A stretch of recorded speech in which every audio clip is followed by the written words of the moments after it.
Hi, and welcome and thank you for joining us today for the Appointments Project overview with the City of Kansas City, Missouri. We're going to start with a message from Mayor Quentin Lucas.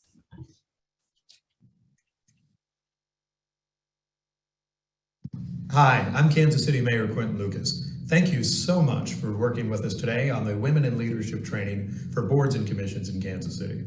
We're excited to have you making a difference in so many ways for Kansas City government, and more than anything, being inspirations for so many others in Kansas City who want to get involved, who want to lead, and want to see us become the true Kansas City that we should become, one where everyone has equal opportunity.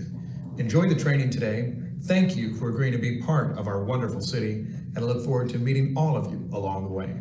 Have a good one.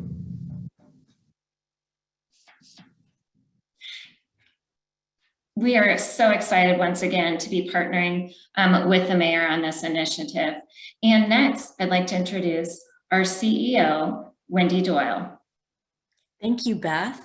And thank you to Mayor Lucas and the City of Kansas City, Missouri's team for their tremendous service that they give to our great city.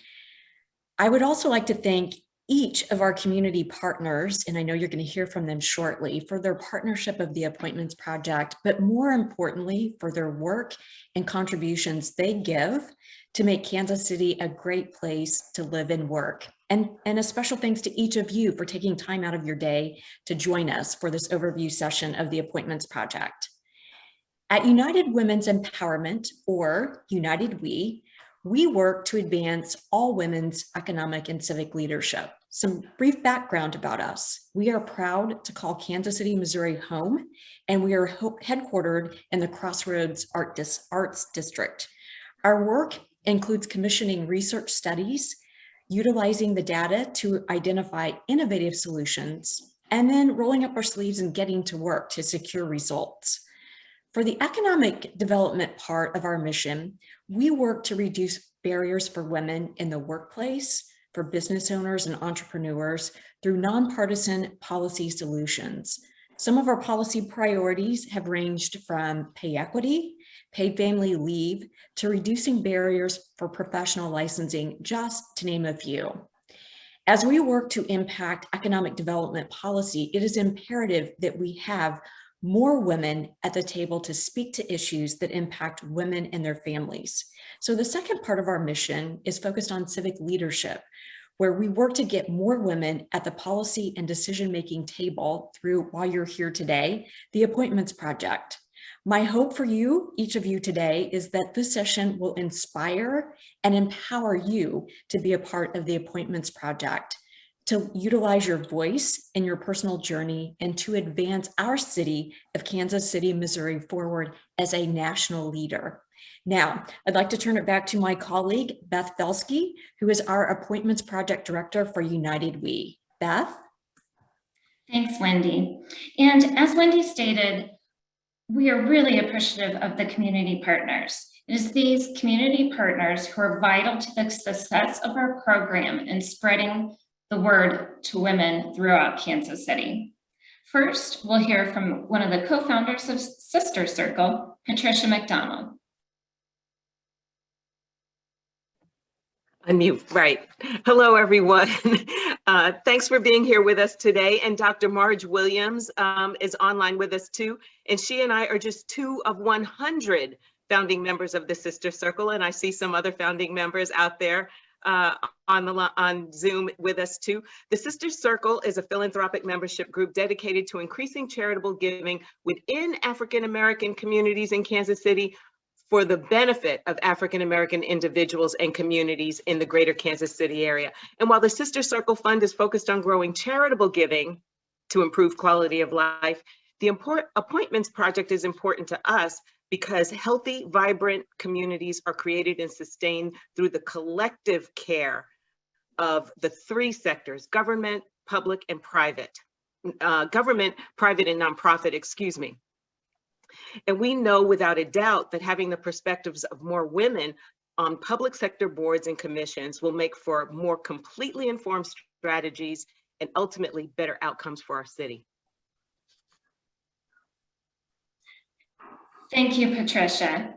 And also partnering with us is VOS, and today we welcome Daniela Velasquez. Hi, everybody, and good afternoon. Thank you for hosting this really important event, and we're super excited to be here. So VOS is both a PAC and an organization that brings young Latinx or Latin leaders together to change the traditional ways that we address Latinx issues through education, advocacy, and action. So we're community-led, community-bred. You see the logo, we started off in KC. We're actually building our group across the state, again, to be a part of these, change at all levels from, as we like to say, the grassroots to the grass top. So definitely the Appointments Project is an important part of this, because we know that, being at the decision-making tables is what can really make a difference. Thank you, Daniela. As we get started, once again, I'm Beth Felsky, and I'm the Appointments Project Director here at United We.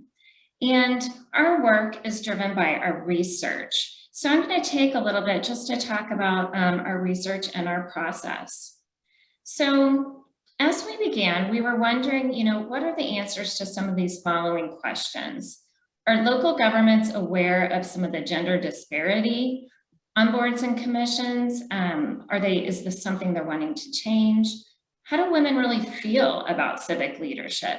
And what are some of the barriers that are preventing women from applying and getting appointed to boards and commissions?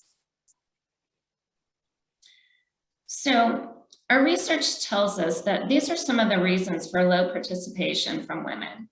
Lack of confidence, maybe not being asked to serve, really concerned about the time commitment.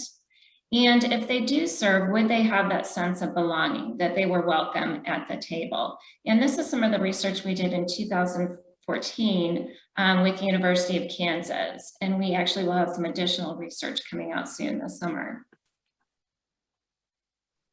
So despite this, we know that the research shows that increasing the number of women on civic boards and commissions does so many things for a community. It improves public trust, boosts efficiency, improves the lives of residents, and really drives innovation. And this is some information from a study with the University of Missouri. So based on the results, we have developed the Appointments Project. We serve as a resource, a guide, a voice, and an advocate for building stronger and more diverse boards. So here's a little bit about the Appointments Project and our success. You can see that we have nearly 150 appointments and counting. We're in both rural and urban areas in counties, and statewide also in Kansas and Missouri. And I want to take a moment to kind of point out some of our recent results. And currently we have 34% of our registrants are women of color, and 18% of our appointees are women of color. And these numbers are based on the women who provide race information for us. And so women always ask, how do I know when, I'm ready to serve? And we're here to tell you that you are ready to serve. As a member of a community, women have a lot to contribute, and it's a matter of identifying your strengths and your interest and finding a place that makes sense for you. So I want to take just a quick minute to look at civic boards and commissions in terms of how, they might differ from other boards and commissions, especially nonprofit boards. We know that civic boards and commissions, you're really representing public issues and interests. And these issues are directly impacting a community. These positions are usually appointed, they might be elected or nominated, and they really shape and govern the growth of a community. I think the exciting thing about serving on a civic board or commission is you're really moving some of those discussions to decisions, then to action, really impacting policy. Another question that sometimes people wonder is what's the difference between, a board and a commission? There's a lot of similarity and overlap, and really that's just a matter of maybe how they were established in the first place. Boards tend to be a little more managerial or investigative, while commissions really are established to be more regulatory or to perform a specific duty. So we're going to walk through just real quick what the appointments project process is. And once you register with the appointments project, and registering just really includes providing your basic information, contact information. You can identify areas of interest. And really, I do want to emphasize, the more information you provide for us, the better we can advocate for you. We might have someone specifically asking us for someone who has experience in a certain area, or maybe just interest in a particular area. And so, like I said, the more information you provide with us, the better we can advocate for you and the more successful we can be in helping you navigate the appointments project. So once you register, and then you'll receive a toolkit that has some just additional resources, question and answers about appointments and the appointments project. One of the resources too that I often get a lot of questions about, or people are looking for, one is Robert's Rules, which is how meetings are navigated, the standard process. So I always say the yays and nays of a meeting, the motions. And I just want to say, you do not have to be an expert or know Robert's Rules to join a board or commission. It's something you can learn along the way. But if you feel more comfortable having some background, there are some great resources. Here's just an online resource. And there's great cheat sheets. You can find just the 10 basic motions online. It's very accessible. But I mention this because I would hate for that to be a barrier for someone, not applying for a board or commission. The second component here, we have the Missouri Sunshine Law. And so this website here can tell you about kind of the laws and rules for the state in regards to transparency for boards and commissions. And the state actually has a very user-friendly, quick guide summary of what those are. And so if you're interested in learning a little bit more about that prior to applying, that's a good resource for you. So the next step would be apply to a board. So here's just a quick snapshot of the Kansas City board listing. And Alfia Curry is going to be with us today for the question and answer. And she can speak more directly in terms of Kansas City specific boards and commissions.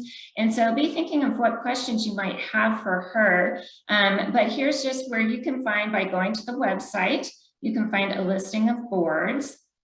And then if you click into boards, here's, you can see the library board and meeting minutes, the work plan, some really good resources. And we're actually going to be hearing from someone who serves on this particular board here shortly. And then here is what the application looks like when you go online. So, once again, some pretty basic information, very user-friendly. And I know the city has invested some time and energy into really amping up their board and commissions, the website and the pages to make it increasingly more user-friendly. And so once you've applied to your board or commission, we ask you to stay connected with us. Let us know. We can help follow up. We can answer questions. If there's additional information required, we can help you through that process. But we just, really encourage you to stay in touch, or maybe you need to contact someone within the city and we can kind of help you, as you continue your journey. And lastly, we think it's really important to celebrate. Here's some of our recent appointments project appointees. And the greatest thing about celebrating appointments is that it also shows other women that people like them are applying and getting appointed. And there's a place for women at the table in their communities, serving on civic boards and commissions.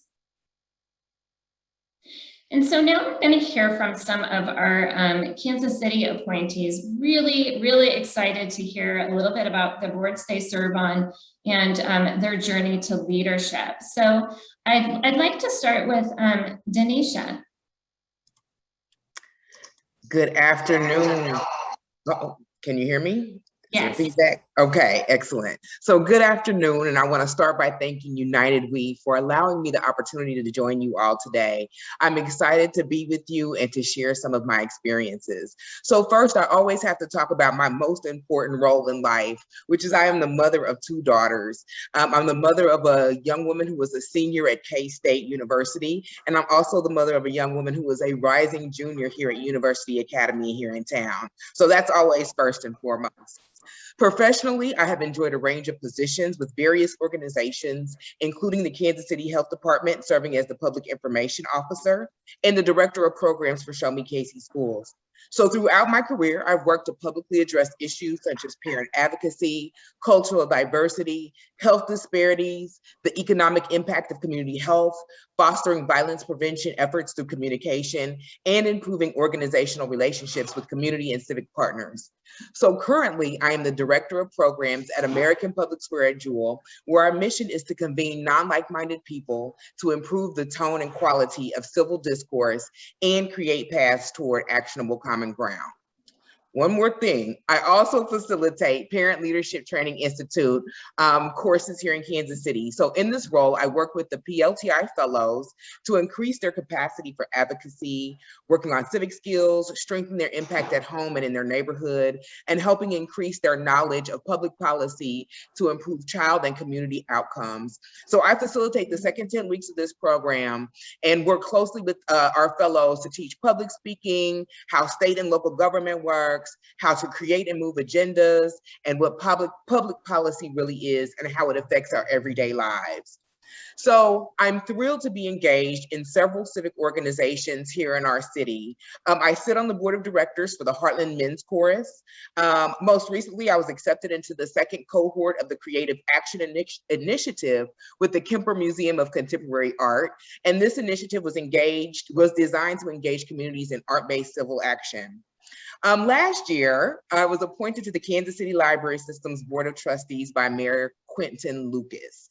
So there's an organization that I believe was vital to me being appointed to the Kansas City Library Board of Trustees. So I talk about my career, I talk about my civic engagement, I talk about all of that because all of that is important, and being involved in your community is important. So there's an organization by the name of Shirley's Kitchen Cabinet, and it was an organization founded by Michelle Watley. And Shirley's Kitchen Cabinet is a nonpartisan, nonprofit organization that's dedicated to amplifying the voices and power of Black women through education and advocacy. So through this organization, Michelle and her organization leaders have been very intentional about cultivating relationships with governing bodies with the specific goal of identifying and sharing leadership opportunities. So the ultimate goal is to create systems for positioning, placing, and pipelining Black women for leadership roles. So what was this process like to be appointed to the Library Board of Trustees? Honestly, it was very seamless. I received an email. Again, all the time, we don't know how things work. So we speak people's names when we're in rooms and they're not there. That's happened to me. I do it for other women, and we should continue to do that. I believe in this point, my name was spoken in a room where I was not sitting. And I received an email that said, hey, your name came up during this. We need somebody to appoint to the Board of Trustees for the library. We discussed you. Are you interested in this? And my answer was yes. And so I began the process of being appointed to the Board of Trustees for the Kansas City Library. So just to talk a little bit about my first year on the Board of Trustees, for me, this is a learning opportunity. This is my first time being appointed to a board such as this one that really kind of governs an organization that is as large as the Kansas City Library. The thing that's unique about the Kansas City Library as well is that it's not a private entity, it's actually a kind of a government entity, right? And so there's a lot to learn. So my first year on the Board of Trustees with the library has been simply that, a learning opportunity. I am not ashamed, nor am I afraid to say I don't know something. And so for me to get on here, to get on this board and get appointed to this has given me the opportunity to sit, to listen, to be still, and to learn. And that is okay for anyone who gets appointed to any type of boards.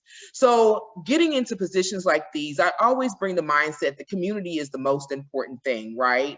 And so when I sit on these boards, there's so much to learn, but always first and foremost in my mind is how is this gonna affect the community in which I live, the community in which my children live, and support those around me that I want to support. And so being in community and serving my community is probably more important than what I know. So where do I fit? That's the other thing that I think about. Where do I fit and how do I learn to stretch? So when I see a couple of PLTI names on here, so they're gonna know what I'm about to talk about, but I talk about stretching in PLTI. How do we stretch to learn how to do things that we don't know how to do? Or how do I stretch to be quiet when I'm normally a talker? You know, stretching looks different for all of us. And so getting on these boards and being on the Board of Trustees has allowed me the opportunity to say, where can I stretch? There are many things and many committees on the board where I don't know a lot about.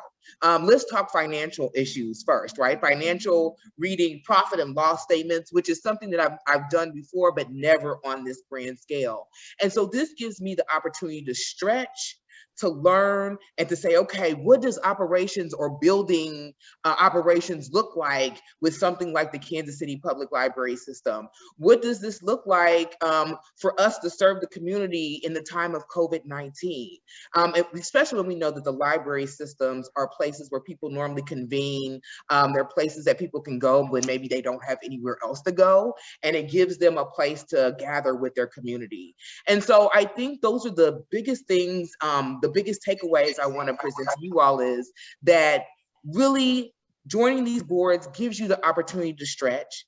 It's okay to say that I don't know something, and it's okay to spend time learning and understanding where you actually fit in the grander scheme of things. So again, thank you so much for giving me the opportunity to speak with you guys today. Thank you, Denisha, and thank you for sharing your experiences and words of wisdom with the group. We really appreciate you taking your time today. Next, we'll hear from Celia Ruiz with the Municipal Art Commission. Hello and good afternoon. Denisha, you just made me excited. I mean, like, so I love this. And I guess like this is what we're supposed to do for each other, right? You know, celebrate these moments, share experiences, hype each other up. So I appreciate you sharing your story with us. But yes, my name is Celia Ruiz. I don't know how to talk to you or even just like follow you, Denisha, because I want to share so much and I love this, but I love this. You know, I'll start off well, I'll say born and raised here, East Side, Kansas City. And when I think about, you know, why I decided to apply, I will add this. So I was appointed to the Municipal Art Commission in January of last year, so 2020. I had, I think maybe 2 meetings that were in person, and then COVID happened, and then everything we've been doing online afterwards. And so then I will add that just very, very recently, I was appointed to the newly formed LGBTQ Commission here in Kansas City. So that would be something to add on to that list there. But those 2 commissions speak to kind of why I decided in the first place to apply, is that my life has been full of service in one way or another, and just naturally being so. My family is from Guanajuato, Mexico, and we're the first generation of kids that were born here in our family. And went to Bishop Hogan, St. Stephen's Academy, lifelong Kansas Cityan. When I say I've been service in my whole life, it's because at a very young age, when we're brought up with English and Spanish, I was interpreting for strangers. You know, for sure, I can tell you 5th grade. I interpreted for a medical situation for a fellow student, classmate. And why was I put into that situation? I knew Spanish and I knew English. Is that appropriate for a 5th grader? No. Is it appropriate in a health setting? No. And these are things that as I'm, been in these professional settings, I now work in healthcare, things make sense. And now maybe they have these words, health and equity and etc. But anyway, going back to why I became this, I have all of these areas that have been a part of my life while I'm here in Kansas City. Art, and you'll see beautiful art back here. I have my wedding picture back here. I have my own artwork. I have friends' artwork. I definitely got in trouble in school because instead of just writing biology, I did biology on the header of my paperwork. Art has definitely accompanied me my entire life. I started, and I'm jumping everywhere because coming back to this point that I want to share, my life is all these bits and pieces. And the thing that just brings everything together is that I'm a Kansas Cityan. So while yes, I am a member of the LGBTQ community. Yes, I love art. Yes, I love healthcare. Yes, I've been of service. I think quinceañeras. That's why I started volunteering, because it was required. And then the Spanish and the English, and interpreting for strangers and interpreting for family. This is just naturally what I have been my entire life.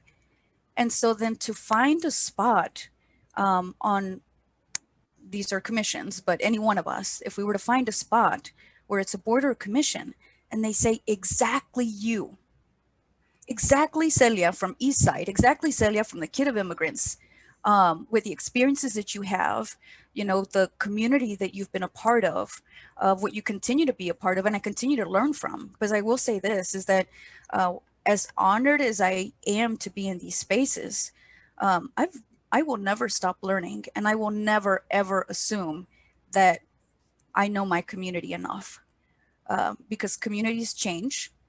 Communities have not always been visible. Communities have not always had a voice. And so then I have to keep holding myself accountable to the public service that I'm honored to be a part of. So that's kind of the why.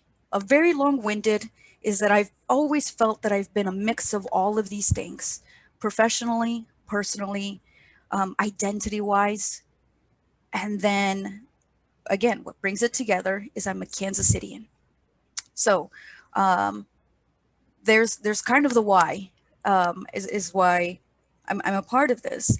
And what it's meant to me, I will share that when the Municipal Art Commission announcement was made, I had some people who don't comment a lot on my social media send me personal messages in English and in Spanish. And I'll say the words that they say, nothing inappropriate, but it was, girl, I'm glad you did this. Oh man, yes, Quincy. I was raised on Quincy. Quincy representing, like, yeah. And then I got it in Spanish saying mija. And I'll say it, mija, felicidades, congratulations. And so then I know that I'm not alone. And I think that's what's made it absolutely special, is that on the Municipal Art Commission, a huge project we've been looking at this past year has been the airport. Would I have ever known about the 1% art funding? Probably not. But through this process, I am definitely learning about budgeting and what things come from different buckets, what our limitations are. So as exciting as municipal art sounds, what are our actual roles and responsibilities? What are we committing to? What are we being held accountable to? Who are we being held accountable to? And so then sharing those experiences is art is a great conversation starter, and it's a great way to connect communities. And so then the airport is no different. And the airport is a huge one. But what I've also learned is it's all of these other 1% art projects around the city. Just yesterday, we went on a bike ride and I saw really cool stainless steel butterflies. And I was like, you know what? There was an artist who intentionally decided to place this shape, this color, on this path for me to enjoy. And then in our municipal art commissions, we hear back from the Parks and Rec, and then that connects the Park and Rec to this conversation. Wow, who was responsible for the upkeeping of these spaces that we need right now? We've been dying to go outside. And people made decisions behind, the artwork, behind the landscaping, behind the trails. And it's just awesome to see how things come together, to share that transparency with others. Yeah, so very long-winded answers, but when we're talking about, are we ready? Yes, we are. And we don't have to look a certain way, and we don't have to, it's, again, I'm very proud of where I'm from. I'm proud of my Mexico side. I'm proud of the East Side, Kansas City. I'm proud of my healthcare side, my translation, my interpreting, my artwork, my LGBTQ community, family, friends, support.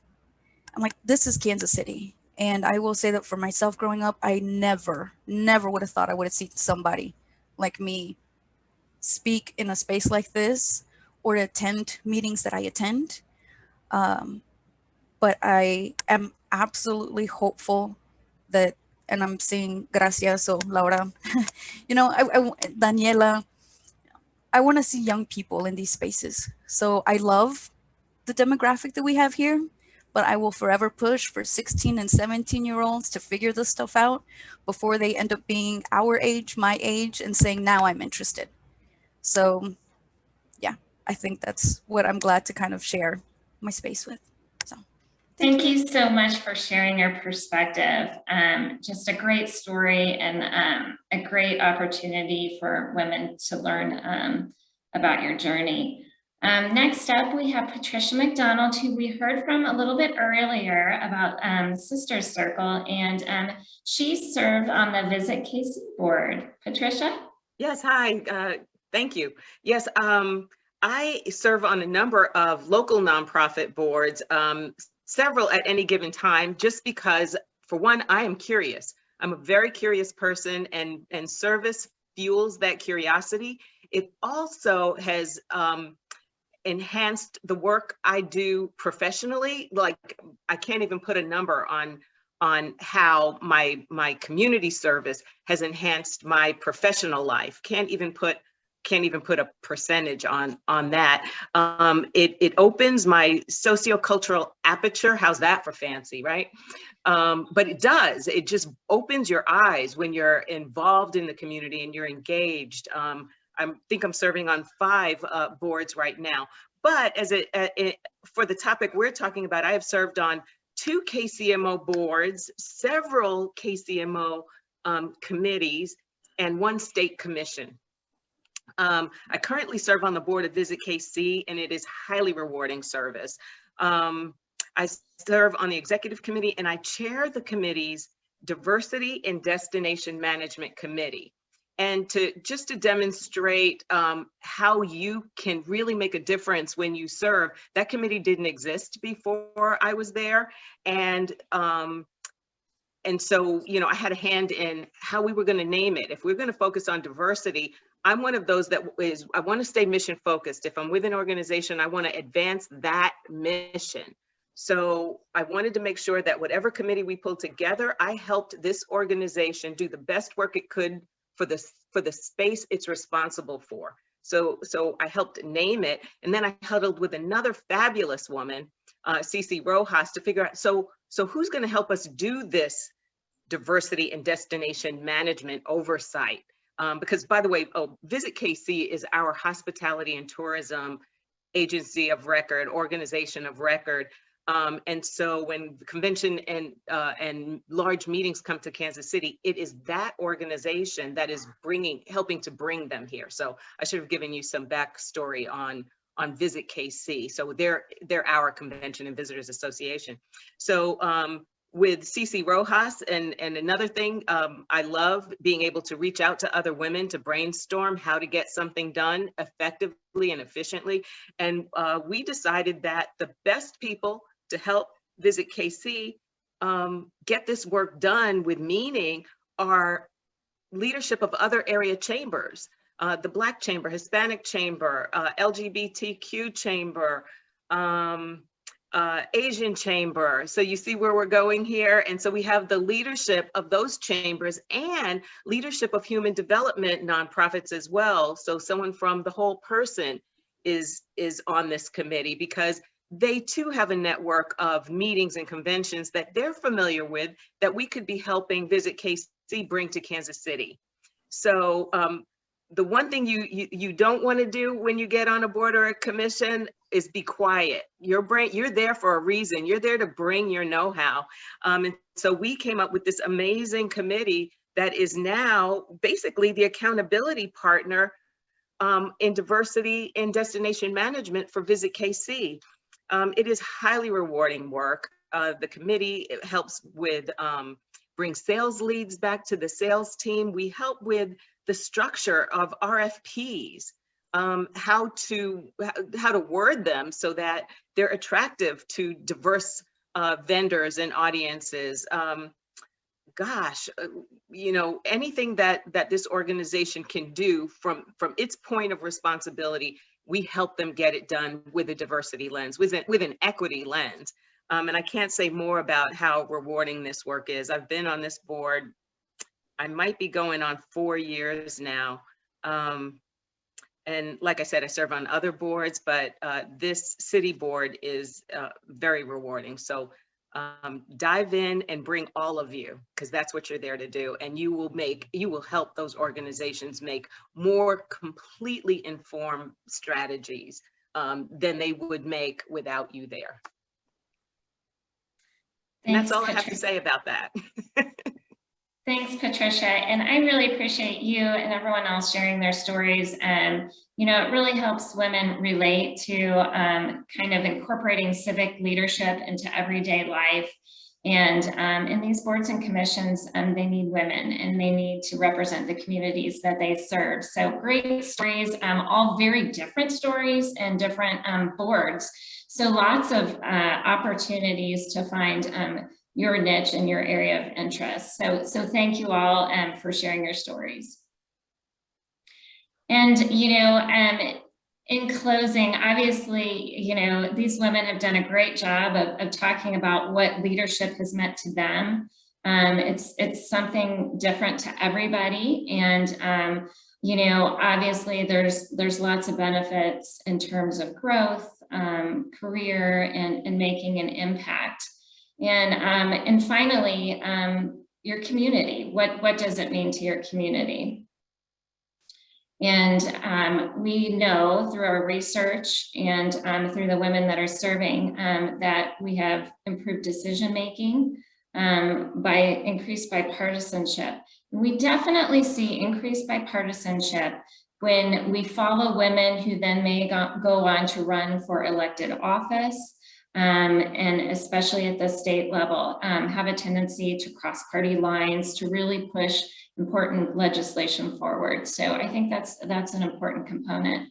And then diversity improves public trust. And I think, you know, that goes without saying. So community benefits, you know, we definitely see that from the women who serve.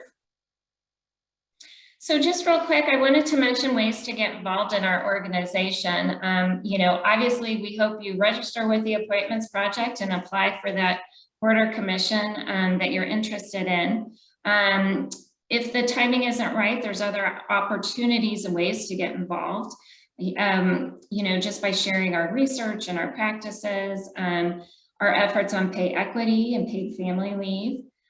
You can get involved as a change maker, groundbreaker, or ambassador Change makers provide monetary donations. Groundbreakers are out there working on specific initiatives, and ambassadors are helping spread the word of our mission and work.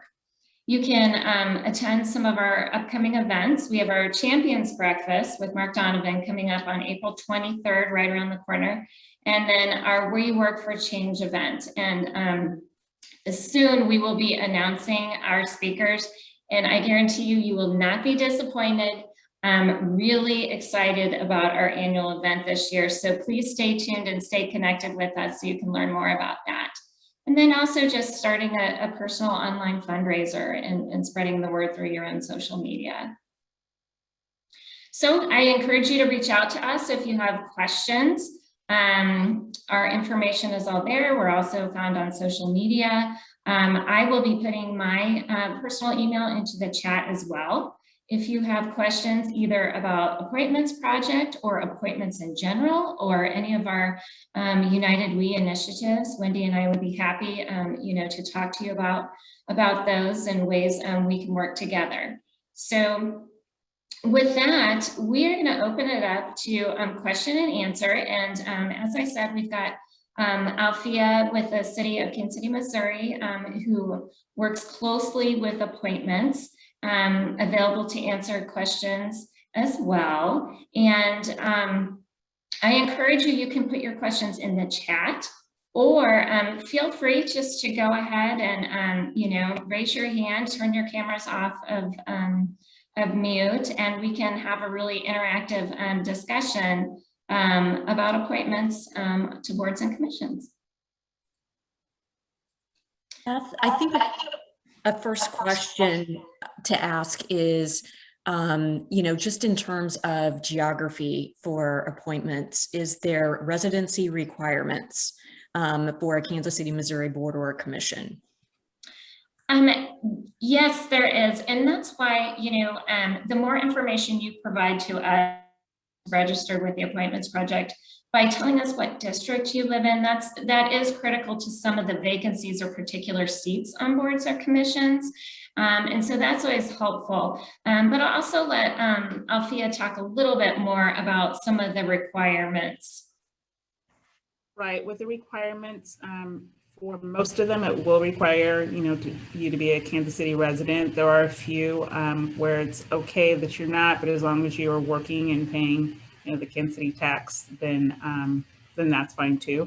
Just kind of depends. I know sometimes in the description it will say that if there's a requirement specifically for that, and particularly like Beth said, for a particular district also. Sometimes those are required, and so we need to know that. Great, thank you. One of the questions I get a lot too is how much time, would you say that you personally would spend by serving on a board, whether that be prep time or meeting time? And I might just start maybe with you, Denisha, if you could kind of talk about what that time commitment has been for you. Absolutely. So for the Library Board of Trustees, we meet once a month. And then depending on how many committees or which committee you sit on, you would have a meeting periodically with that committee as well. So I don't think the commitment for me is low compared to some of the other commitments that I have.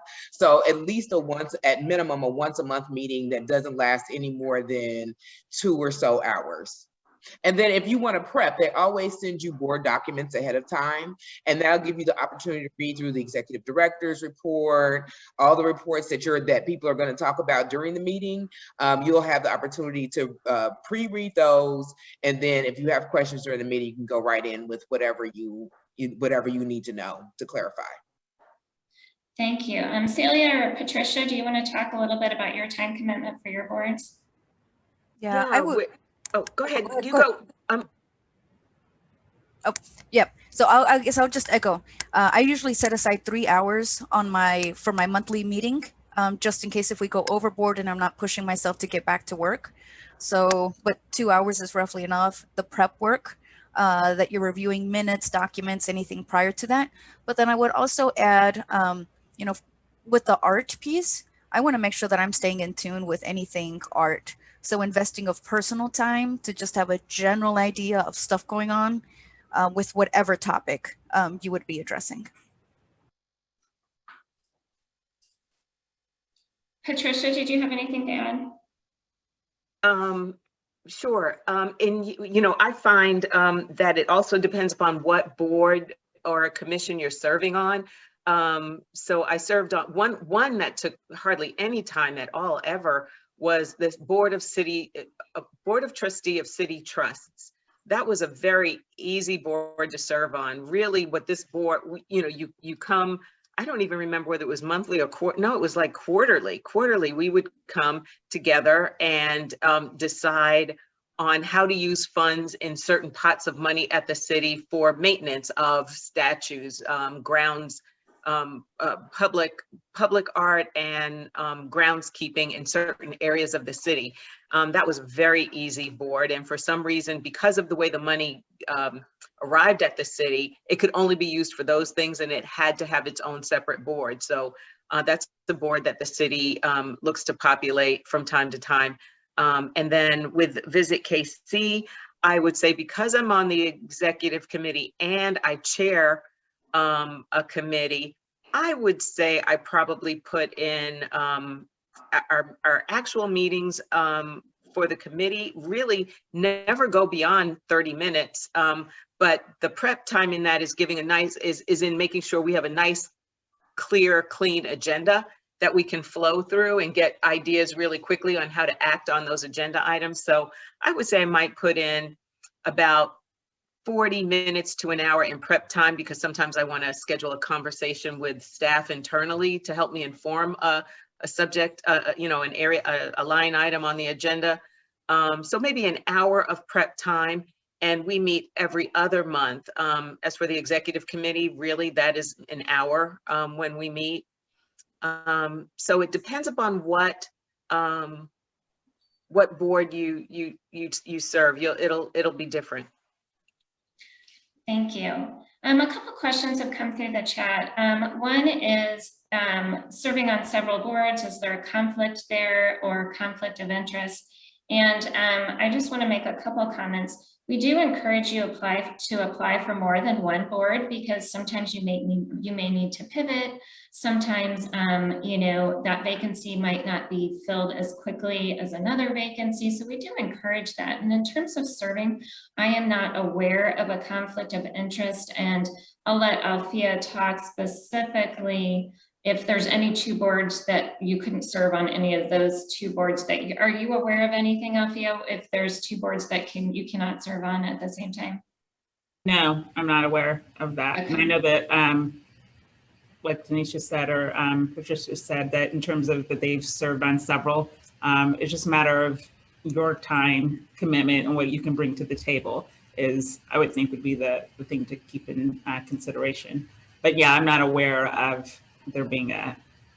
Absolutely, and thank you. And you know, and this kind of makes me think too in terms of conflict of interest.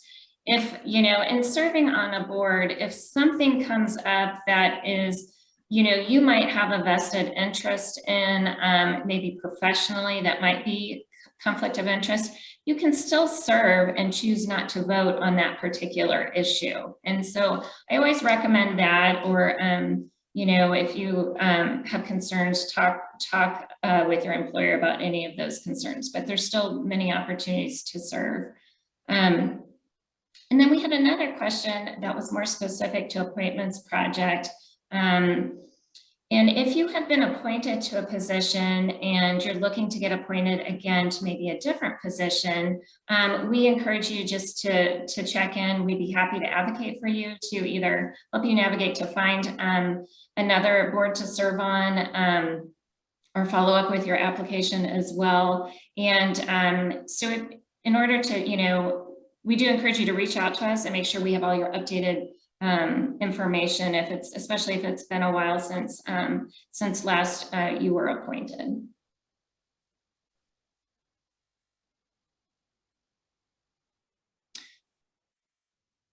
Great conversation. Are there some additional questions? Beth, there's a question from Jessica about where to actually find the application on the city's website. Okay, and I believe we have that. I think Rachel's helped us out getting that in the chat. So the website should be there. And actually, you know, I'd be happy to follow up after this call with those who attended with some links that we've talked about today and where to find some of this information. It goes pretty quickly as well as through the chat. So I'd be happy to follow up with that as well. And of course, always reach out to us. And I can include my email in the chat. And Beth, I just want to say to the ladies that are interested in applying, and some of them may already be on here that have applied before and can attest to this, that it is a process. It takes a while. I know that we had a appointments project training end of last year, and some of those ladies that were interested have applied. I've made note of their interest in the different boards and commissions that they're wanting to be in, and it takes a while. So some of those ladies are still waiting to be appointed. And sometimes it's just a matter of, I mean, ultimately it's the mayor's decision. So obviously he has a lot on his plate. And so sometimes these kind of get pushed a little bit to the side, where in terms of he has other things he has to, make decisions on as well. But it is very dear to him and important, because this is where he got started in his civic duty, was being on a board or commission in the beginning. But just be patient, little gentle nudges to me, like, hey, I'm still here, I'm still interested. That is always helpful. And I'll put my email address in the chat box. But just remember that it's a process. You don't apply and then, a week or two later, it's like, okay, you're on. It takes a while. So just keep that in mind. Absolutely, and thank you for that. I think we had spoke with one of our appointees, Tori Peterson, and she's on the liquor board, and she was saying how it was a year before she got the call, and she was so excited, and she's so glad that she kind of stayed in touch throughout the year because the opportunity was there. It just takes some time. So that's a really good point.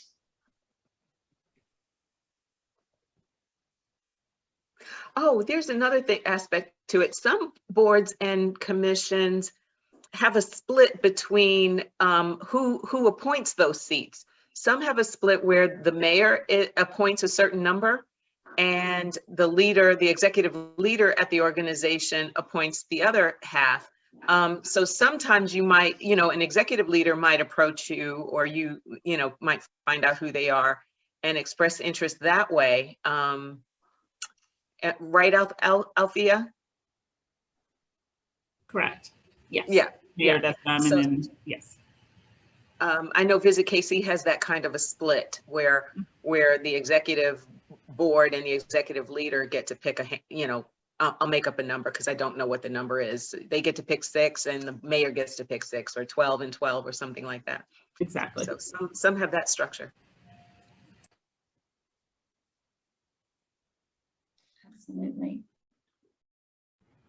This is Celia. Actually, I was going to type this in the chat, but I'll go ahead and share it.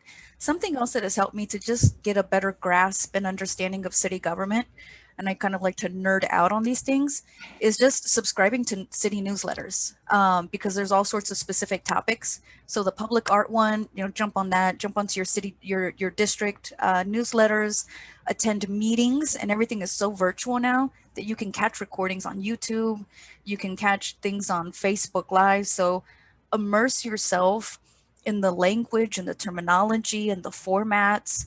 And for me, that's allowed me to just be a little bit more comfortable in these settings that maybe are newer to me.